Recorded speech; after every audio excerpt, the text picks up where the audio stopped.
perquisite. There are additional personal benefit provided by employer to his employee at the time of expense by considering actual amount are expense. ठीक है, ये कभी ये जो था, जो अपना एक बॉस था, याद आया ना तुमको? कितना अच्छा था वो, ये कितना हैंडसम है ना, ये उसकी स्माइल है, आँखें, ये उसकी आँखें, ठीक है, ये बहुत दयावान करुणावान सब कुछ है। तो ये क्या करता है अपने को, परक्यूसिट भी हमको पे करता है। तो परक्यूसिट क्या होता है, एक एडिशनल पर्सनल बेनिफिट होता है, मतलब थोड़ा सा एडिशनल वो देता है हम लोग को पैसा। Perquisite are monetary as well as non monetary, monetary भी हो सकता है, पैसा भी हो सकता है, और नॉन मॉनिटरी भी हो सकता है। मेडिकल बिल पेड और रीइम्बर्स्ड बाय एम्प्लॉयर, एम्प्लॉयर ने मेडिकल बिल पेमेंट किया या फिर रीइम्बर्स्ड किया तो वो क्या होगा, लेस एक्सपेंस अप टू 15,000 तक का एक्सपेंस लेस होगा, बाकी एंड बैलेंस इज़ टैक्सेबल। उसके अलावा जो भी है वो टैक्सेबल है। जैसे अगर उसने 30,000 पेमेंट किया है तो उसमें से 15,000 लेस हो जाएगा, और जो बाकी का 15,000 है वो टैक्सेबल होगा, मतलब उस पर टैक्स चार्ज होगा, पूरा टैक्स नहीं देना अपने को उसका, ठीक है। चलता है medical treatment provided by employer, medical treatment जो एम्प्लॉयर ट्रीटमेंट करवाता है वो इन गवर्नमेंट हॉस्पिटल और employers own hospital fully exempt. अभी क्या है, अगर समझो कोई भी वो काम करने वाला है, वो किसी हॉस्पिटल में ही काम करता है, लेट जो एम्प्लॉयर है वो हॉस्पिटल का ही ओनर है, तो क्या करेगा, वो फुल्ली एक्सेम्प्ट कर सकता है, और या फिर वो गवर्नमेंट हॉस्पिटल हो तो भी फुल्ली एक्सेम्प्ट होगा, मतलब कुछ भी टैक्स नहीं पे करना पड़ेगा। In other hospital exemption up to इतना रहेगा तो ठीक है, और जो बैलेंस बचेगा उसको क्या करना है, अपने को पेमेंट करना है। चलो नीचे, free use of asset provided by employer, जो एम्प्लॉयर फ्री में हम लोग को असेट प्रोवाइड करता है। लैपटॉप कंप्यूटर, लैपटॉप कंप्यूटर किसके लिए देता है, वो अपने ऑफिस का काम करवाने के लिए, ताकि घर बैठ के भी तुम ऑफिस का काम करो, ठीक है। तो भूल से भी अगर कभी इतना अच्छा बनने लगे कोई भी एम्प्लॉयर, तो उसका ये प्रस्ताव कभी मानना मत, ये लॉस है तुम्हारे लिए, लॉस ऑफ पर्सनल लाइफ है।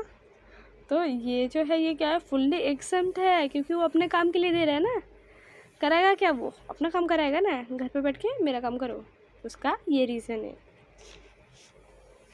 Other asset like car house etcetera, और कोई एसेट देता है कार हाउस एक्सेट्रा, वो क्या होता है, taxable value of the perquisite as per given in a question, वो क्वेश्चन में दिया रहेगा उतना ही टैक्सेबल रहेगा, ठीक है। ज़्यादा हम लोग को मगजमारी नहीं करवाएंगे, हम लोग अभी स्टार्ट कर रहे हैं ना, that's why. Servant salary paid या reimbursed by the employer, the taxable value of perquisite is equal to actual amount paid by servant salary paid reimbursed by the employer, मतलब जो सर्वेंट का सैलरी है वो भरा है या रिम्बर्स्ड किया गया है किससे, एम्प्लॉयर से। एम्प्लॉयर मतलब जिसके दर पे अपन जॉब करते हैं, ठीक है। तो क्या होगा, टैक्सेबल वैल्यू ऑफ परक्यूसिट, मतलब जो टैक्सेबल वैल्यू है किसके इक्वल होगा, अमाउंट पेड बाय एम्प्लॉयर, मतलब क्या होगा, जितना भी अमाउंट एम्प्लॉयर पे करेगा वो अपने को पूरा टैक्सेबल होगा, ठीक है। यूटिलिटी बिल पेड और रीइम्बर्स्ड बाय एम्प्लॉयर, रीइम्बर्स्ड मतलब जो पे किया है उसके बाद उसको उतना पैसा दे दिया है, ऐसा करके उसको रीइम्बर्स्ड बोलते हैं। मतलब अभी आज मैंने कुछ, मतलब मेरा रूम रेंट आया, तो मैंने अपने रूम का रेंट दे दिया, अपने यूटिलिटी का रेंट दे दिया, बट एक जब पूरा मंथ मेरा ख़त्म हो जाएगा ना, तो जो मेरा बॉस है वो, ये था ना अपना मिस्टर एक्स, वो हैंडसम सा बॉय, तो मिस्टर एक्स जो मेरे बॉस है वो बोलेंगे मुझे कि जो तुम्हारा अभी तक यूटिलिटी बिल आया है उसको कैलकुलेट करके मेरे को दो। तो मैं क्या करेगा, जितना पैसा तेरे को लगा, जितना पैसा तुमको लगा, उतना मैं पे कर दूँगा, ठीक है। वो क्या हो गया, रीइम्बर्स्ड, समझा। चलते आगे, ये क्या है, टेलीफोन बिल्स, क्या होता है, फुल्ली एग्जम्प्ट, क्योंकि टेलीफोन कहाँ पे यूज़ करते हैं, काम के लिए यूज़ करते हैं जॉब पे, वो वाला टेलीफोन बिल। हाँ, ये देखो कितने चालाक है, जो मतलब वो एम्प्लॉयर का काम है, उधर पे जो पैसा मिल रहा है वो पूरा क्या होगा, फुल्ली एग्जम्प्ट होगा। ठीक है, आगे other bill like gas, credit card bill etcetera, taxable value of perquisite is equal to amount pay by employer, मतलब एम्प्लॉयर जितना भी अमाउंट पे करेगा वो फुल्ली टैक्सेबल होगा। ठीक है, चलते हैं आगे।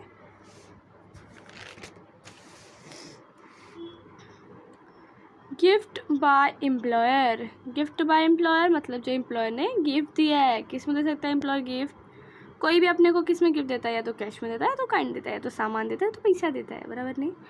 तो जब अगर इन कैश दिया तो वो फुल्ली टैक्सेबल होगा, कितना भी रुपया दिया फुल्ली टैक्सेबल।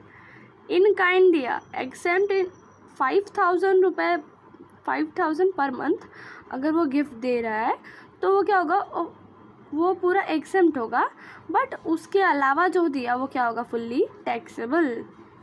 जैसे देखो मीन्स 1,000 मेरे को अगर वो दे रहा है ना, तो 1,000 10,000 दे रहा है, तो उसमें से 5,000 माइनस करेंगे तो आएगा 5,000 आया ना, तो ये जो 50 नहीं 5,000, ये जो 5,000 है ये क्या होगा, ये फुल्ली टैक्सेबल होगा। वेल चलो चलते हैं आगे। Insurance benefit loan given at the lower interest rate, ये इंटू मैंने लिख दिया है, इधर इंटरेस्ट आएगा, सॉरी इंटरेस्ट रेट। हाँ, तो कभी कौन दे रहा है लोन और प्रोवाइड कर रहा है, जो अपना एम्प्लॉयर है, वो बाहर से लोन लेने की जगह पे हम लोग क्या कर रहे हैं, एम्प्लॉयर से ही लोन ले रहे हैं, तो वो हम लोग को क्या कर रहा है, इंटरेस्ट रेट जो है कम लगा रहा है। तो क्या आएगा, taxable value is equal to loan amount, loan amount मतलब जितना पैसा ले रहे हैं उसका गुणा करेंगे SBI रेट, SBI या फिर बैंक का रेट, ऐसा कह सकते हैं। ठीक है, लेस एम्प्लॉयर रेट, ये SBI का जो रेट रहेगा बैंक का, उसमें से जितना एम्प्लॉयर रेट चार्ज कर रहा है वो माइनस किया, तो जो चार्ज आएगा उसको इंटू करने का लोन अमाउंट में, और उसके बाद ड्यूरेशन कितने समय के लिए दे रहा है वो, उससे रिलेटेड एक सम देख लो इधर पे। Example, loan given by the employer कितना 20,000, 5% interest on 1 July 2015, SBI rate is 12%, entire loan is outstanding, पूरा लोन क्या है, आउटस्टैंडिंग है। Interest benefit is equal to 20,000 into ये 12 SBI रेट है, और ये जो एम्प्लॉयर दे रहा है वो, दोनों को माइनस किया, इंटू 9/12, ये 12 पूरा ईयर का होता है, 9 महीने के लिए वो ले रहा है, सो 9/12 इज इक्वल टू 10,500। समझा, काफ़ी इजी कॉन्सेप्ट है, काफ़ी इजी नहीं पर ठीक ठाक है, काफ़ी इजी नहीं कह सकते क्योंकि थोड़ा टॉपिक लेंदी है। प्रीमियम पेड बाय एम्प्लॉयर्स, मतलब एम्प्लॉय ने प्रीमियम पे किया। लाइफ इंश्योरेंस प्रीमियम जो है वो क्या होगा, fully taxable, employee will get deduction under section 10C, मतलब फुल्ली टैक्सेबल होता है लाइफ इंश्योरेंस, पर उसको डिडक्शन मिलेगा अंडर सेक्शन 18C में। ठीक है, medical insurance premium fully exempt, पूरा खा जाने का, कुछ नहीं भरने का अपने को, सारा अपना जितना मिला रख लो जेब में धीरे से। हाँ, जेब में नहीं रखना है, मेडिकल इंश्योरेंस प्रीमियम पे कर देने का। ठीक है, वो क्या होगा, fully exempt, no deduction under section. अभी जब फुल्ली एग्जम्प्ट होगा तो लॉजिक लगाया तो क्या एग्जम्प्ट होगा क्या कुछ, उसमें कुछ नहीं होगा, सीधी ना, तो फिर फुल्ली एग्जम्प्ट होगा किससे, 18D। इधर पे कौन था 18C, 18C क्या बोलता है, इसमें अपने को डिडक्शन मिलेगा, और ये क्या बोलता है जब फुल्ली एग्जम्प्ट है तो क्या ही कटेगा, क्या ही टैक्स पे करना है, समझा ना। आगे चलते हैं।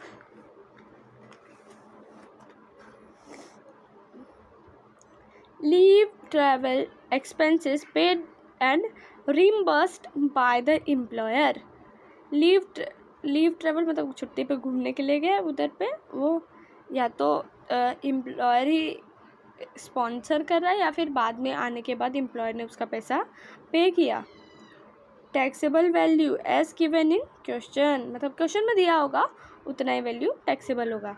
अपने को सब कुछ थोड़ा थोड़ा दिया रहता है, ठीक है, क्योंकि हम थोड़े भी छोटे छोटे हैं। हाँ, छोटे छोटे मतलब क्लास से छोटे छोटे हैं। चलते आगे। Free food provided by employer, employer जो हमको फ्री फूड प्रोवाइड करता है, आएगा इधर लंच। लंच में क्या है, exempt only if value up to 50 rupees per meal, मतलब 50 रुपये का अगर पर मील रहा तो उतना क्या होगा, एग्जेम्प्ट होगा, और उसके ऊपर रहा तो फुल्ली टैक्सेबल। समझा। स्नैक्स एंड टी कॉफ़ी जो होगा वो क्या है, फुल्ली एग्जेम्प्ट, इस पर कोई टैक्स नहीं लगने वाला है, क्योंकि थोड़ा थोड़ा ही खाते हैं ना, दैट्स व्हाई। चलो नोट नंबर 6, 1 2 3 4 5 डन किया तो 6 पे आता है, ठीक है। इसमें क्या है, इसमें बता रहा है कौन कौन सा टैक्सेबल होगा। बोनस है जो वो टैक्सेबल होगा, commission taxable, arrears taxable, x criteria taxable, advance salary taxable, ठीक है। ये सारे क्या है, टैक्सेबल। याद रखना है इसको, क्योंकि अब हम लोग ने क्वेश्चन पढ़ा था ना क्या क्या टैक्सेबल होता है, शायद आ भी सकता है, ठीक है। ये सारे अगर कहीं भी दिखे समझ जाओ टैक्सेबल है। Loan taken from employer is not an income, ignore only the interest benefit is taxable. मतलब अगर मैंने लोन लिया हुआ है, लोन मेरे को एम्प्लॉयर से ऐसे मिला बराबर, तो ये नहीं है कि जो लोन लिया है वो उस पर मुझे टैक्स पे करना पड़ेगा, बिल्कुल नहीं। जो उसका इंटरेस्ट है, मतलब जो इंटरेस्ट चार्ज कर रहा है उस पर ही अपने को टैक्स भरना है, इंटरेस्ट पे ही टैक्स भरना होता है। जो लोन का अमाउंट है वो अपने लिए इनकम नहीं है, हम लोग उसको एक्स्ट्रा पे लिए है ना, तो वो अपने लिए इनकम नहीं है। Advance against salary means loan behalf of the salary. अगर एडवांस सैलरी ले रहे हैं तो उसका मतलब क्या होता है, लोन ले रहे हैं किस पे, अपने सैलरी के बिहाफ पे। बिहाफ पे मतलब कि मेरा जो सैलरी आएगा उसमें से काट लेना, ऐसा बोल के लोन ले लेने का है, ऐसा वाला, ठीक है। Any other benefit receipt from employer is taxable, मतलब और भी कोई भी बेनिफिट रहा और कोई भी रिसिप्ट रहा, मतलब कुछ भी आया, इनकमिंग जो भी रहेगा वो क्या होगा, टैक्सेबल होगा।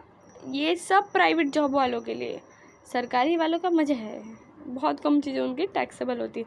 यहाँ पे तो प्राइवेट और गवर्नमेंट का वो नहीं था, बट हाँ फिर भी बहुत सारी चीज़ों में आता है। चलते नोट नंबर 5 में क्या है, रिटायरमेंट बेनिफिट। रिटायरमेंट बेनिफिट में पहले आता है प्रोविडेंट फंड, ठीक है, पीएफ फंड, प्रोविडेंट फंड। इसमें क्या आता है, एम्प्लॉयज़ ओन कंट्रीब्यूशन। जो एम्प्लॉई है वो उसका कंट्रीब्यूशन जाता है कुछ, मतलब पहले क्या होता था, जो एम्प्लॉय थे वो लोग क्या करते थे, पूरे टाइम अपने काम में निकाल देते थे और अपने फ्यूचर के लिए कुछ सेव करके नहीं रखते थे। एट द एंड रिटायरमेंट में उनको क्या आता था कि उनके पास कुछ बचता ही नहीं था, सो उनको प्रॉब्लम होती थी कि मतलब अभी तो कुछ बचा ही नहीं, हमारा जॉब भी चला गया है, सो लाइफ बहुत क्रूशियल हो जाती थी। तो जो गवर्नमेंट है उसने एक स्कीम लाई कि अब क्या होगा, जो एम्प्लॉय है करता धरता वो क्या करेगा, इन लोग को सीधे पेमेंट नहीं देगा, एम्प्लॉय को क्या करेगा, इन लोग का जो अगर ये लोग को इतना सारा पैसा मिलता है ना, तो इसमें से इतना सा पार्ट वो क्या करेगा, रख लेगा, इसमें से इतना सा पार्ट रख लिया। अब देखो इधर ट्विस्ट ऐसा आता है, ऐसा ट्विस्ट आएगा, अभी ट्विस्ट आया कि गवर्नमेंट ने बोला कि जब मैं इसके में से इतना ले रहा हूँ तो तू वही सब तू क्या करेगा, तू भी मेरे को इतना देगा, इसके में इतना देगा, समझा, देना पड़ेगा तेरे को इतना। तो वो क्या बोला, जितना इसको ये जितना कंट्रीब्यूट करेगा उतना तेरे को भी कंट्रीब्यूशन देना पड़ेगा। सो जो पैसा इसको जमा होगा वो क्या हो गया, प्रोविडेंट फंड। इसमें सारा पैसे जमा होगा। जब वो छोड़ेगा जॉब तो उसको सारा पैसा एक साथ मिल जाएगा, या फिर अगर वो जॉब कंटिन्यू करके और रिटायरमेंट की उसकी एज आ जाती है, वो रिटायर होगा तो उसको सारा पैसा ये धीरे धीरे मंथली मिलता जाएगा, ठीक है। तो जो एम्प्लॉयर ओन कंट्रीब्यूशन होता है वो इग्नोर होगा, because already included in gross basic salary. जो ग्रॉस बेसिक सैलरी है ऑलरेडी इसका जो इनकम है ये पूरा काउंट कर चुके हैं, 100% इनकम काउंट करते हैं ना उसमें। सो ये पूरा इनकम उसका काउंट हो चुका है। सो इसको क्या करेंगे, इग्नोर, इसको नहीं वो करेंगे, टैक्सेबल नहीं होगा, इग्नोर होगा। ठीक है, हर बार इग्नोर होगा, ये रिमेंबर रखना। अभी आगे पढ़ेंगे उसमें सब में ये इग्नोर ही होगा। एम्प्लॉयर्स कंट्रीब्यूशन, जो बॉस है उसका कंट्रीब्यूशन क्या है अपने लिए, इनकम है। इनकम टैक्सेबल होता है ना। अब देखो, जो बॉस से पैसा मिला, जो इससे पैसा मिला, दोनों पे क्या मिलेगा अपने को, इंटरेस्ट। पर जो इधर से इंटरेस्ट मिला ना वो इनकम नहीं होगा। ये जो है ये क्या है, income, interest by bank, income हुआ, ये भी टैक्सेबल होगा। अब जो है बाद में हमको क्या मिलता है, लमसम अमाउंट, है ना। Own contribution, own contribution interest, मेरा कंट्रीब्यूशन मेरा इंटरेस्ट, मतलब जो मैंने, अगर मैंने 100 रुपया दिया, इंटरेस्ट चल रहा है 5%, तो मेरे को इधर मिला 105 रुपये, 105 हुआ ना, 5 रुपये मेरे को एक्स्ट्रा मिलेगा, है ना। बॉस ने भी 100 रुपये दिया, उसको भी 5% मिला, तो 105 इसका भी हो गया, बॉस कंट्रीब्यूशन भी हो गया। तो टोटल कितना हो गया, 105 105 210 बराबर नहीं, 210 बराबर, वही बात है इधर। ये क्या होता है, लमसम अमाउंट जो हम लोग को मिलता है। ठीक है, तो 210 क्या होगा, एम्प्लॉय को मिल जाएगा। तो एम्प्लॉय बड़ी सी स्माइल करेगा, ऐसे करेगा, ऐसे, हा, खुशी खुशी होगी, है ना। कुछ लोग का तो ऐसे भी होता है। हाँ, चलते आगे।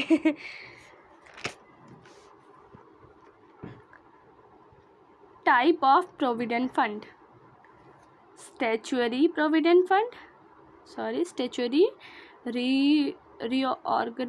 रिकॉर्गनाइज प्रोविडेंट फंड, और नो रिकॉर्गनाइज, नॉन आएगा इधर पे, नो लिख दिया मैंने, या अनरिकॉर्गनाइज प्रोविडेंट फंड। ठीक है, तो ये जो होता है ये किसको मिलता है, गवर्नमेंट वालों को मिलता है, सबको नहीं मिलता। ये किसको मिलता है, गवर्नमेंट वालों के लिए। और जो ये जो है रिकॉर्गनाइज प्रोविडेंट फंड, ये क्या मिलता है, नॉन गवर्नमेंट वालों को। और ये वाला जो है ये भी नॉन गवर्नमेंट होता है, पर ये धीरे धीरे पढ़ते हैं। पूरा मैंने डेफिनेशन बहुत अच्छे से लिख के रखा है, सो मैं ऐसे इसी में सब समझाने वाली हूँ। ठीक है, अच्छे से चलता है। Statutory provident fund, if PF is for government employee only where employer is government. ये कभी मिलेगा जब एम्प्लॉय होगा वो गवर्नमेंट का होगा। इसको ज़रा याद कर लेना तुम लोग, बिकॉज एग्ज़ाम के पॉइंट ऑफ व्यू से बहुत इंपॉर्टेंट है। अगर क्वेश्चन आता है शॉर्ट नोट में तो भी तुम लोग अटेंड कर सकते हो। मेरे PDF में जो लास्ट में फ़ोटो सारे स्टिक करूँगी, इतना ट्राई करो कि उसको लिख के रखो या फिर स्क्रीनशॉट लेके रखो। एक PDF अच्छा सा बना के रखो उसका स्क्रीनशॉट लेके, तो आपको बेनिफिशियल होगा बाद में। Recognise provident fund, this type of provident fund is for non government employ. किसके लिए है, नॉन गवर्नमेंट एम्प्लॉय के लिए है। This PF is invested as per the guideline by the government. ये गवर्नमेंट के गाइडलाइन से होता है। ठीक है, अप टू 9.5%, ये गवर्नमेंट के गाइडलाइन से होता है। और ये वाला जो है अनरिकॉर्गनाइज प्रोविडेंट फंड क्या होता है, this type of provident fund is non government employee, non government employ के लिए होता है। पर ये क्या होता है, गाइडलाइन फॉलो नहीं करता है। जैसे कि इनकम टैक्स क्या बोलता है, तुम कहीं से भी अर्न करो, जिधर मन जाओ उधर जाके अर्न करो, मेरे को कोई मतलब नहीं है, गवर्नमेंट से कोई मतलब नहीं है, उससे मेरे को किसी से मतलब नहीं है। मुझसे किससे मतलब है, तुमको इनकम आ रहा है तो मेरे को टैक्स पे करो, इनकम आया टैक्स पे करो। तो वो क्या हो गया, अनरिकॉर्गनाइज प्रोविडेंट फंड। ठीक है, तो उसको बस किससे मतलब है, टैक्स से मतलब है। और वो तुम कैसे अर्न कर रहे हो उससे यहाँ पे मतलब नहीं है, वो हो जाता है अनरिकॉर्गनाइज प्रोविडेंट फंड। गवर्नमेंट जो एक्शन लेगी वो अलग बात है। ठीक है, पर तुमको टैक्स भरना पड़ेगा। पब्लिक प्रोविडेंट फंड, ये थोड़ा एक इम्पॉर्टेंट है एक्चुअली, ऐसे लाइफ के पॉइंट ऑफ व्यू से इम्पॉर्टेंट है। ये क्या है, any person can open public provident fund account if any authorized bank and deposit any amount as per the requirement. This is not a employer in PF. to add this contribution, therefore the PPF is not a part of the income from salary। ये income from salary का part नहीं है, but क्या होता है इसमें, जैसे जो बेसिक जो शॉपकीपर्स हैं या फिर जो ठेला लगा रहे हैं या फिर जो पानी पूरी बेच रहे हैं, उनका क्या है, वो कौन सी कंपनी में काम कर रहे हैं बट उनका टर्नओवर ठीक ठाक है, तो वो लोग क्या कर सकते हैं, अपना एक PPF अकाउंट खुलवा सकते हैं। उसमें वो लोग खुद अपना डालेंगे पैसा, मतलब मैं अपना ही पैसा उसमें थोड़ा थोड़ा जमा कर रही हूँ। जमा करने के बाद क्या होगा, मेरे को जब मेरी एक एज हो जाएगी, सर्टन एज के बाद मुझे वो पैसे मिलने लगेंगे।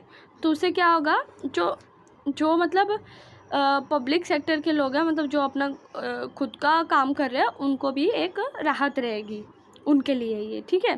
पर ये इनकम फ्रॉम सैलरी का पार्ट नहीं है, क्योंकि इधर कोई भी एम्प्लॉयर रिलेशनशिप नहीं है। हमने पहले पढ़ा ना, कभी होगा इनकम फ्रॉम सैलरी जब एम्प्लॉयर और एम्प्लॉय रिलेशनशिप होगा, then income from salary calculate होगा। तो यहाँ पे नहीं कैलकुलेट होगा, ठीक है।